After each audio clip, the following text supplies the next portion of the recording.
1999ರ ಕಾರ್ಗಿಲ್ ಯುದ್ಧದಲ್ಲಿ ಮಡಿದ 527 ಹುತಾತ್ಮ ಸೈನಿಕರ ದೇಶ ಸೇವೆಯನ್ನ ಯಾವತ್ತಿಗೂ ಈ ದೇಶ ಮರೆಯುವಂತಿಲ್ಲ ಎಂದು ತೊರೆಮಠದ ಅಟವಿ ಚನ್ನಬಸವ ಸ್ವಾಮೀಜಿ ಹೇಳಿದರು. ಗುಬ್ಬಿ ಪಟ್ಟಣದ ಎಸ್ಎಂ ಪ್ಯಾಲೇಸ್ನಲ್ಲಿ ಅಖಿಲ ಕರ್ನಾಟಕ ಮಾಜಿ ಸೈನಿಕರ ಸಂಘ ಗುಬ್ಬಿ ಘಟಕದಿಂದ ಕಾರ್ಗಿಲ್ ಮತ್ತು ಆಪರೇಷನ್ ಸಿಂಧೂರ ವಿಜಯೋತ್ಸವ ಹುತಾತ್ಮ ವೀರ ಯೋಧರಿಗೆ ಗೌರವ ನಮನ ಪ್ರತಿಭಾ ಪುರಸ್ಕಾರ ಸಾಧಕರಿಗೆ ಸನ್ಮಾನ ಕಾರ್ಯಕ್ರಮವನ್ನು ಉದ್ಘಾಟಿಸಿ ಮಾತನಾಡಿದರು. ಪ್ರತಿಯೊಂದ ಕುಟುಂಬವೂ ತಮ್ಮ ಮಕ್ಕಳ ಸಾವನ್ನ ನೋಡಲು ಬಯಸೋಲ್ಲ. ಆದರೆ ಸೈನ್ಯದಲ್ಲಿ ಸೇರುವಂತಹ ಯುದ್ಧದ ಸಮಯದಲ್ಲಿ ಆಗುವಂತಹ ಅನಾಹುತಗಳು ಇಡೀ ಕುಟುಂಬವನ್ನೇ ಕತ್ತಲಿನಲ್ಲಿಯೇ ಇಟ್ಟಿರುತ್ತದೆ. ಯಾವಾಗ ಏನಾಗುತ್ತದೆಯೋ ಎಂಬ ಭಯದಲ್ಲಿಯೇ ಕುಟುಂಬ ಬದುಕಬೇಕಾಗುತ್ತದೆ. ಇಂತಹ ಸೈನಿಕರಿಗೆ ನಾವು ಸದಾಕಾಲ ಚಿರಋಣಿಯಾಗಿರಬೇಕು ಅಂತ ಹೇಳಿದ್ರು.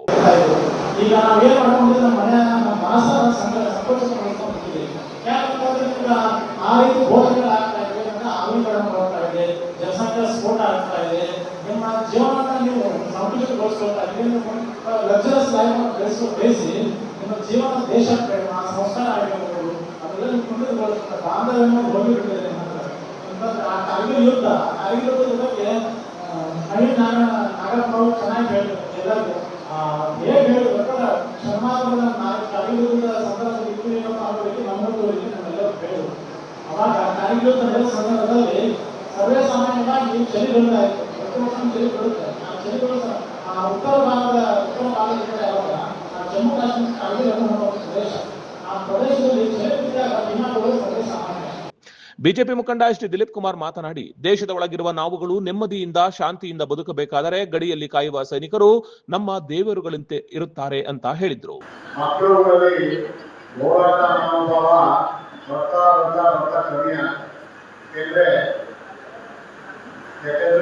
ಜನಗಳಿಗೆ ಆ ಕಷ್ಟ ಗೊತ್ತಾಗ್ತದೆ, ಒಳಗಡೆ ಗೊತ್ತಾಗ್ತಿಲ್ಲ. ಮತ್ತೆ ಬಾರ್ಡರ್ಗಳಲ್ಲಿ ಏನಾಗ್ತಾ ಇದೆ, ಸೈನಿಕರು ಏನು ಕಷ್ಟಪಡ್ತಾ ಇದೆ, ನಮ್ಮ ದೇಶಕ್ಕಾಗಿ ನಮ್ಮ ಪ್ರಾಣದ ತ್ಯಾಗ ಇಟ್ಟು ಹೋರಾಟ ಮಾಡುತ್ತೇನೆ ಅಂತ ಅರಿವು ಮೂಡುತ್ತೆ. ಎಲ್ಲೋ ಮುಖದಲ್ಲಿ 4 ಸಬ್ಜೆಕ್ಟ್ ಬರುತ್ತೆ, ಓದ್ತಾರೆ. ಇನ್ನು ಮಕ್ಕಳ ನಾವೇನಿದ್ರು 4 ಸಬ್ಜೆಕ್ಟ್ ಮಾಡ್ತಿರ್ತೀವಿ, ಇಂಜಿನಿಯರ್ ಆಗಲಿ ಡಾಕ್ಟರ್ ಆಗಲಿ ಏನೋ ಒಂದು ವರ್ಷದಲ್ಲಿ ನಾವು ಯಾರು ಕೂಡ ಸಮಾಜದಲ್ಲಿ ನನ್ನ ಮಕ್ಕಳು ಮಿಲಿಟರಿಗೆ ಹೋಗ್ಲಿಕ್ಕೆ ಯಾರು ಹೇಳ್ತಿಲ್ಲ. ಹೇಳಿದಾಗ ನಾವು ಮಿಲಿಟರಿಗೆ ಹೋಗ್ತೀವಿ ಅಂತ ಯಾರ ಹೇಳ್ತೀವಿ, ನಮ್ಮ ಮಕ್ಕಳ ಹೇಳ್ತೀವಿ ಮಿಲಿಟರಿಗೆ ಸೇರ್ತೀವಿ. ಜೆಡಿಎಸ್ ಮುಖಂಡ ಬಿಎಸ್ ನಾಗರಾಜು ಮಾತನಾಡಿ, ಹಲವು ದೇವರುಗಳ ದೇವಾಲಯಗಳನ್ನ ನಾವು ಕಟ್ಟುತ್ತೇವೆ, ಸೈನಿಕರ ದೇವಾಲಯಗಳನ್ನ ನಾವೆಲ್ಲರೂ ಕೂಡ ಕಟ್ಟಬೇಕಿದೆ ಅಂತ ಹೇಳಿದ್ರು. ದೇಶಕ್ಕೆ ಅನ್ನ ಕೊಡೋ ರೈತನ ನಾವು ದೇಶದ ಬೆನ್ನೆಲುಬು ಕೊಡ್ತೀವಿ. ಅದೇ ರೀತಿ ದೇಶಕ್ಕೆ ಯಾರಾದರೂ ಜೀವವನ್ನು ಕೊಡ್ತಾರೆ ಅಂತಂದ್ರೆ ನಮ್ಮ ಸೈನಿಕರು ದೇಶದ ಬೆನ್ನೆಲುಬು. ಅದೇ ರೀತಿ ಸೈನಿಕರು ಅಂತ ಈ ಸಂದರ್ಭದಲ್ಲಿ ನಾನು ಹೇಳಕ್ಕೆ ಇಷ್ಟಪಡ್ತೀನಿ. ಏಕೆಂತಂದ್ರೆ ಯಾವುದೇ ಒಬ್ಬ ಬಿಸ್ನೆಸ್ ಮ್ಯಾನ್ ಇರ್ಬೋದು, ಪೊಲಿಟಿಷಿಯನ್ ಇರ್ಬೋದು, ಅವ್ರ ಹೇಳಿಕೆಯನ್ನ ಅವರು ನೋಡ್ತಾರೆ.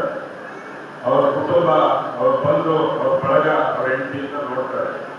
ಏನೇ ಮಾಡೋದು ಅವ್ರಿಗೋಸ್ಕರ ದುಡಿತಾ ಇರ್ತಾರೆ. ದೇಶಕ್ಕೋಸ್ಕರ ಯಾರಾದರೂ ಪ್ರಾಣವನ್ನ ಕೊಡ್ತಾರೆ ಅಂತಂದ್ರೆ ನಮ್ಮ ದೇಶದ ಸೈನಿಕರು ಅಂತ ಈ ಸಂದರ್ಭದಲ್ಲಿ ನಾನು ಹೇಳ್ತೀನಿ. ಯಾಕೆಂದ್ರೆ ನಾವೆಲ್ಲ ಅನೇಕ ಸಿನಿಮಾಗಳಲ್ಲಿ ನಾವು ನೋಡಿರ್ತೀವಿ, ಬಾರ್ಡರ್ಗಳಲ್ಲಿ ಏನಾಗುತ್ತೆ ಯುದ್ಧವನ್ನು ನಾವು ಸಿನಿಮಾಗಳಲ್ಲಿ ನೋಡಿರ್ತೀವಿ. ಆದರೆ ಇಲ್ಲಿ ನಮ್ಮ ಮುಂದೆ ಕೂತಿರ್ತಕ್ಕಂಥ ಮಾಜಿ ಸೈನಿಕರು ಅವರ ಅನುಭವವನ್ನು ಅನುಭವಿಸಿ ಬಂದಿದ್ದಾರೆ. ಇದುವರೆಗೂ ಹೇಳ್ತಾ ಇದ್ರು ಕ್ಯಾಪ್ಟನ್ ನವೀನ್ ನಾಗಪ್ಪ ಅವರು. ಯಾಕಂದ್ರೆ ಅವ್ರು ಹೇಳೋದು ಕೇಳಿಸುವಂತಾದ್ರೆ ನಮ್ಗೆ ಏನಾದ್ರು ಅವರು BP ಇದನ್ನು ಚೆಕ್ ಮಾಡೋದು ಏನಾದ್ರು ನಮಗೆ ಕೇಳಿದ್ರೆ ಆಟೋಮೆಟಿಕ್ಲಿ ಅದು BP ಆಟೋಮೆಟಿಕ್ಲಿ ರೈಸ್ ಆಗುತ್ತೆ. ಯಾಕೆಂದ್ರೆ ಯೋಧರು ಅಂದ್ರೆ ನಮಗೆ ಕೂದಲು ನಿಂತ್ಕೊಳ್ಳುತ್ತೆ. ಭ್ರಷ್ಟಾಚಾರ ಇದ್ದರೆ, ಸ್ವಾರ್ಥ ಇದ್ದರೆ, ಏನಾದರೂ ದುಡಿತಾ ಇದ್ದಾರೆ ದೇಶಕ್ಕೋಸ್ಕರ ಅಂತಂದ್ರೆ ಸೈನಿಕರು ಅಂತ ಪದದಲ್ಲಿ ನಾವು ಹೇಳ್ತೀವಿ.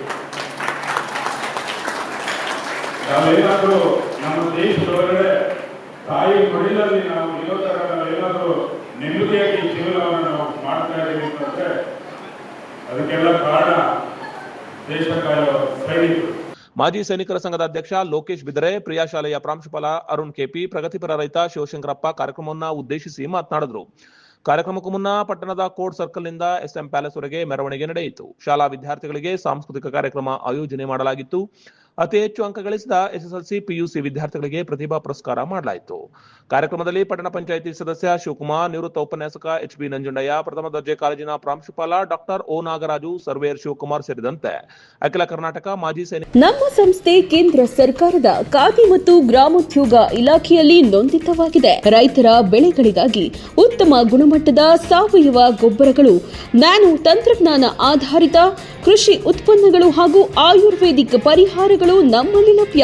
ಉತ್ತಮ ಫಲಿತಾಂಶ ನೀಡುವ ಉತ್ಪನ್ನಗಳು. ನಮ್ಮ ಸಂಸ್ಥೆಯ ಉದ್ದೇಶ ಭೂಮಿಯನ್ನ ಫಲವತ್ತಾಗಿ ಮಾಡಿ ವಿಷಮುಕ್ತ ಮತ್ತು ಸಾವಯವ ಕೃಷಿಯನ್ನ ಉತ್ತೇಜಿಸುವುದು. ಆರೋಗ್ಯಕರ ಭವಿಷ್ಯಕ್ಕಾಗಿ ಎಂದೇ ಭೇಟಿ ನೀಡಿ ವರ್ಷ ಆರ್ಗ್ಯಾನಿಕ್ಸ್ ಅಂಡ್ ಆಯುರ್ವೇದಿಕ್ ಸೆಂಟರ್. ದೂರವಾಣಿ ಸಂಖ್ಯೆ 9535400169 9141388550. ಚಾಲುಕ್ಯ ನ್ಯೂಸ್, ಜನರಿಗೋಸ್ಕರ.